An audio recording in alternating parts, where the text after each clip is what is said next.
going to say, and now you also are in charge of Shakespeare in Johnson City. Oh, how did that come about? I like to know the origin of things. Yeah, me too. And in case it's not become clear, my stories, I'm like Sophia in Golden Girls. Picture it, Sicily, 1920. Love it. Perfect. So picture it, Johnson City, 2015. And Founders Park was new. And at the time, Blue Moon it was right about when they closed, I believe. And so there wasn't downtown happening, there was a theater happening downtown. And I was really missing my theater outlet. And thankfully Ed is back now, Blue Moon is back. I'm so happy. But at the time we didn't have him. And I was walking around Founders Park and they had built this little amphitheater area into it. And every time I see anything remotely staged, like, we should put on a play! Why is no one using that right this moment? There should always be a play happening right here. That's just how I think. I mean, when we moved to this house, I'm like, can we make one room into a theater? You should do one of those murder mystery things here. It is happening. It's going to happen. That's cool. So I'm glad you added hosted those as training for businesses. Oh, good idea. Yeah, So we've got it all figured out. House, host, actress. I love it. Done. And we haven't got to the yoga teacher part. But I know. We'll have to take a wine break before the yoga teacher part. Since our bartender seemed to disappear. That's right. But I was walking around Founders Park and I just thought, hey, Shakespeare in the Park needs to happen here. And I didn't really, at the time, I didn't have any friends doing theater. I mean, I have friends doing theater, but nobody I was talking to regularly. And at the time, I was sort of in a transition because I just ran for office, and so I'd taken a break from my business, and I was getting it going again. And so I had a little extra time on my hands, and I thought, you know what? I'm going to start Shakespeare in the Park in Johnson City. And I went to Diana Cantler with Washington County Development Council, and she was really receptive to the idea and helped me reserve the park and do the logistics that I needed to do. And of course, looking back, this was sort of crazy of me. I didn't even have a rehearsal space. I had nothing, no money. Details.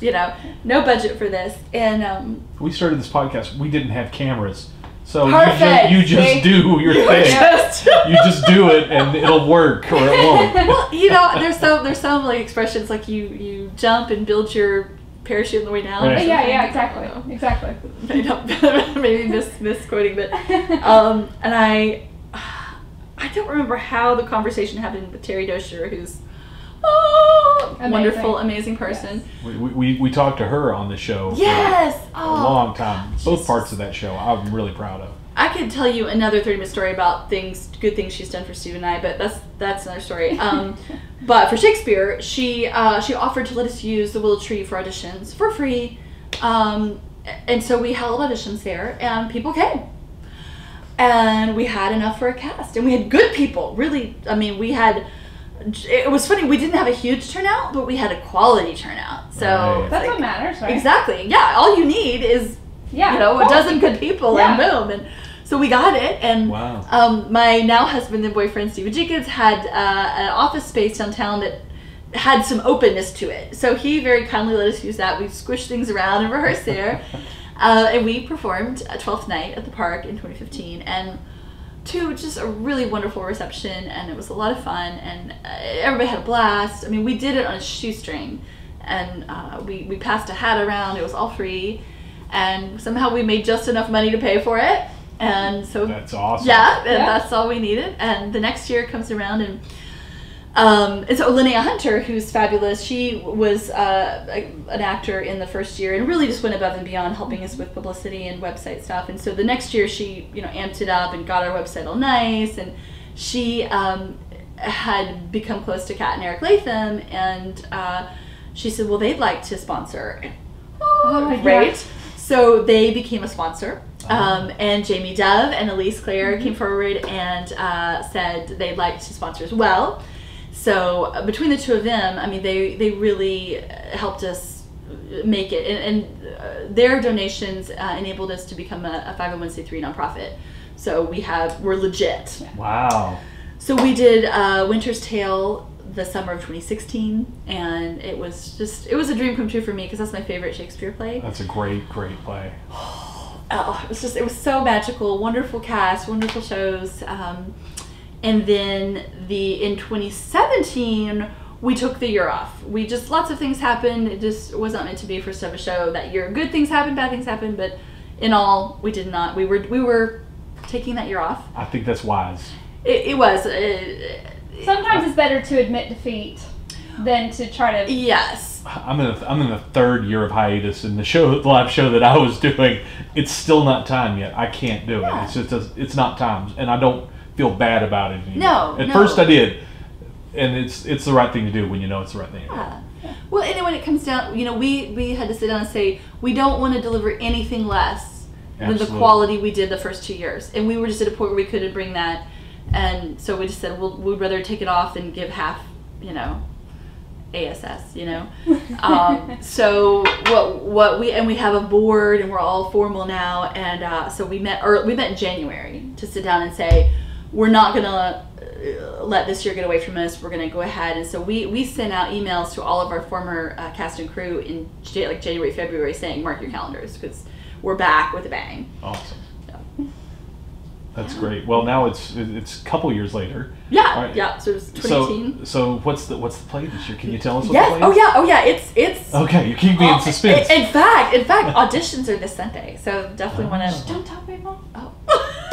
So if you're really good, or just really crazy and like to work many hours for free, but we're doing Much Ado About Nothing. Oh, I love that play. That's probably my favorite. That's probably I was going to say my second favorite. But no, that's my favorite play. I'll link that. I can watch it over and over again. Yeah. It's just pure comedy. It's pure fun. And it's one that we're really excited to produce. Once again, Terry has graciously letting us use the Willow Tree. That's awesome. Sunday night, the 17th at 6 p.m. 6 p.m. But yeah, and cast of 15, but we're also looking for crew. Basically, it's anybody who wants to be a part of it, we would ask to come that night and show up.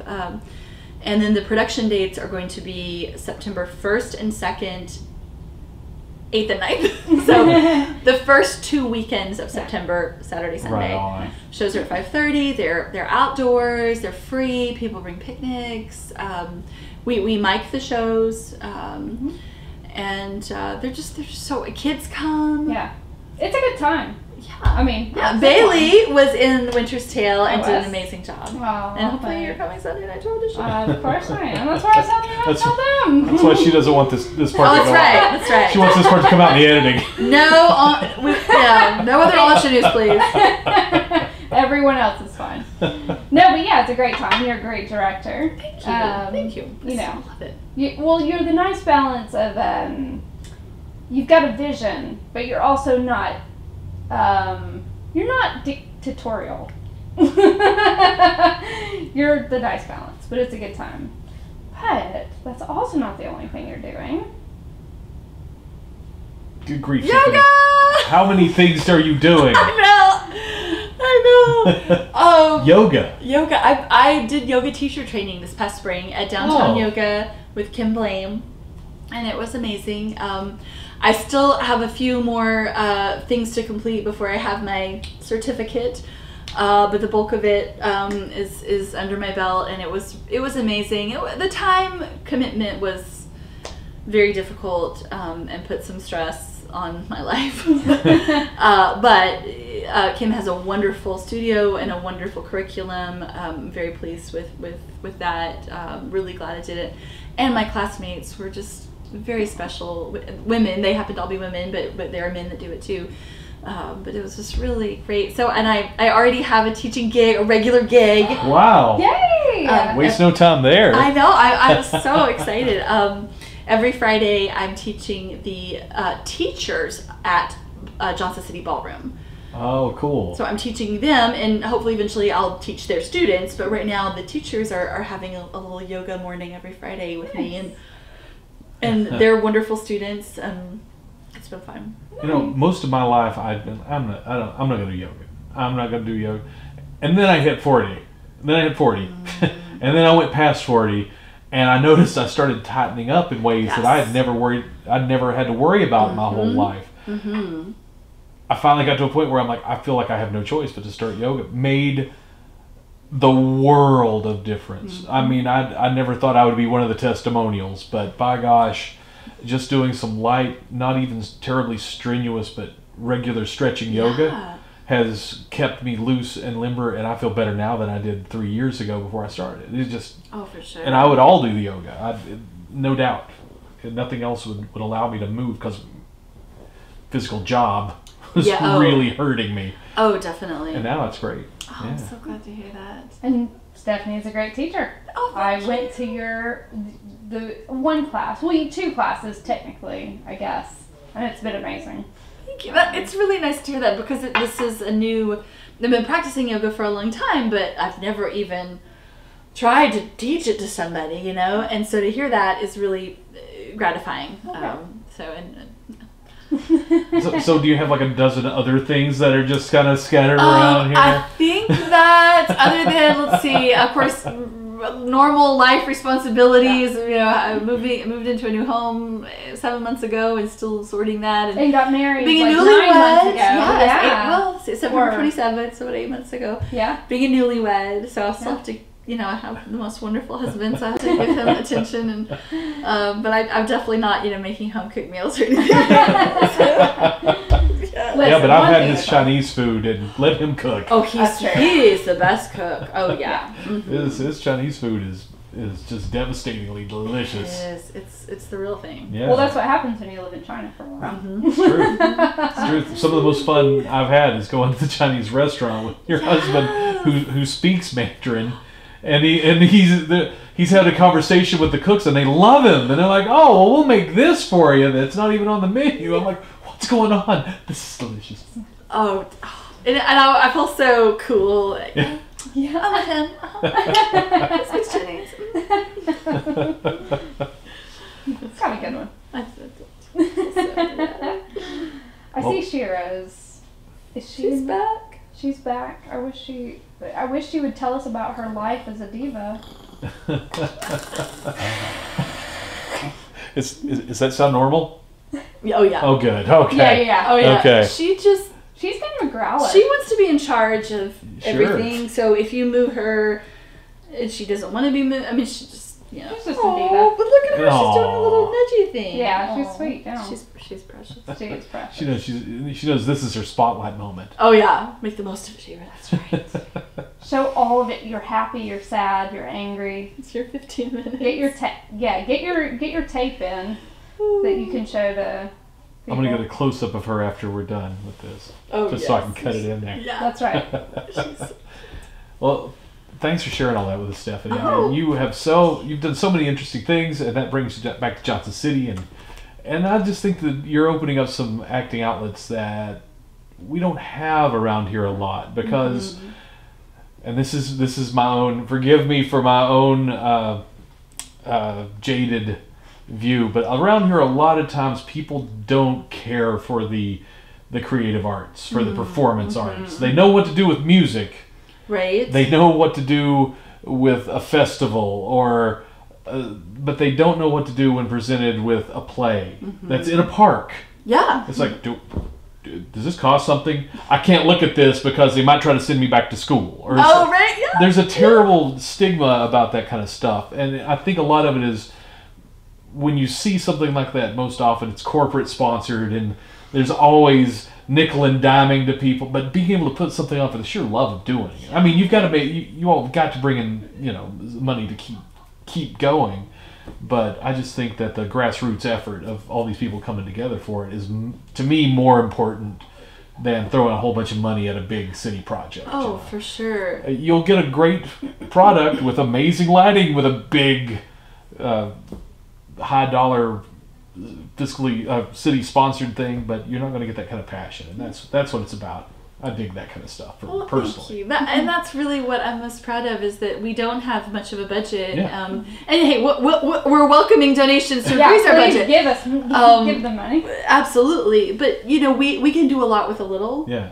And the best compliment that I've gotten, and I'm sure you've heard this from people after performing in that last show, is people say, I really understood it. Like, I've never understood Shakespeare before, but I got it. And we don't change the language. I mean, we go straight by the That's always script. the best. Well, because part of the problem is people are used to reading Shakespeare and not seeing it. When you see people acting it out, even if you aren't sure exactly because of the language, you can see how people are acting and get it from context. Exactly. And that's because the actors are so good. I mean, our actors, they study the scripts. I mean, we get the Cliff Notes version, so that, because you have to, a lot of the references, I mean, it's Old English. We don't, so the actors sit and study all of their scripts side by side, so they know the meaning behind everything they're saying. So when they perform it, it may come out in Old English that isn't easily identifiable, but their portrayal communicates the meaning, and that comes across. And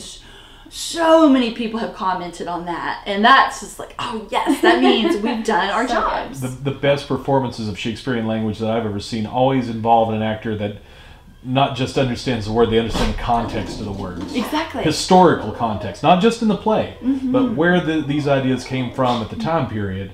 And that just makes it language. Yeah. Once you're in context, it's going to make sense in the context of the other things that are in that context. That's how I ended up loving Shakespeare. One day it was Hamlet. Years and years and years ago, I saw the right person perform Hamlet, who just said it like a person would. Right. Not the John Wilkes Booth kind of but they just said it like a person would say it, and it clicked. And that to me was the most valuable thing I ever learned about Shakespeare, is that, wait, these people were just saying it like they used to say it. Right. It wasn't a flowery language. Well, and actually, that you mentioning Hamlet reminded me, I think what's funny is the year you skipped, last year, weren't you all going to do the Scottish play? Which I think is very interesting. Oh, you theater people. That's the one that didn't get done because of... Oh yeah, I mean, really, the curse of that play came upon our attempt to produce it. Yeah. The beauty is of Shakespeare in the Park is that you have to be in the park. Yeah. Watching it wouldn't be even nearly the same. It's really the being outdoors, having a picnic, trains. Well, and even the trains. There was like a 15-minute train thing during one of our last performances, and I remember we started giggling because it was just lasting so long that there was no way for us to keep a straight face. We had 150 cars on it or something. I remember that. And it will seem a little bit longer if you're on stage trying to get to your next line. That is true. You just freeze. You just do. It's really awkward. Yeah. I mean, it's kind of fun as long as the train's like a minute long. Yeah. But after a certain amount of cars, you're like, yeah, can't keep this up. I'm cracking. Well, thanks for talking to us tonight. Tell us one more time when Shakespeare in Founders Park is going to be, the dates, times, etc. So the performances are September 1st and 2nd and September 8th and 9th. Those are all Saturday, Sundays. So first 2 weekends of September. Starting at 5:30, and then auditions are this Sunday. I don't know if this will air before then or not. I'm going to try to get this out in the next couple of days. Okay. I will do my best to get it out. Well, I'm out of town on Friday, it's not all better for me. Right, so you may or may not miss it, but that's when they'll take place, is Sunday the 17th at 6 p.m. at the Willow Tree. And even if you miss that deadline and you still want to help volunteer, we still will need stagehands. We'll need volunteers in several capacities. Well, and also, if you have clothes, I don't know how much we have left. If you have things you want to donate, yes, absolutely. We'll take pretty cash, costumes. I mean, we do our so far our productions are modern dress, but there's sort of a interesting amalgam. Is that the word? Yeah. Amalgamation. Yeah. I don't know. I'm off of my vocabulary here, but so somebody described it as out of time, which I love that description. So we kind of mix it up. So so any kind of eccentric costume pieces, but even if you want to send us $20, hey, we could do a lot with $20. I mean, we do these whole productions around $1,500 or less, and the biggest part of that expense is the sound. Because we have to mic the show and we have to pay a wonderful soundboard operator to make us, audible. Worth every penny for a good soundboard. Absolutely. I mean, that's our biggest expense, and that's about half of our expense right there. So we're able to do costume sets, advertising. We make a little go a long way. So, you know, donations and amounts are appreciated, and it's tax deductible. Well, we'll make sure to put that information, how to contact you about that, in the description and for this video. If this doesn't go out before then, I know you're gonna try. But if it doesn't, we'll put it up on the website. Absolutely. Yeah, we're on Facebook, Shakespeare in Johnson City. We have a website, shakespeareinjc.org. So we're out there. Follow us. Yeah. Right on. Well, thanks for sitting in with us. Thank you so much. This was fun. We may break this one up into 2 parts. I'll find a dramatic place in the middle so that it'll end. Right when you ask what play she's doing this year. There you go. You're like, next time. Right. Build the drama. But thank you so much. Yes. Thank you all for watching. Thank you. We'll see you next time.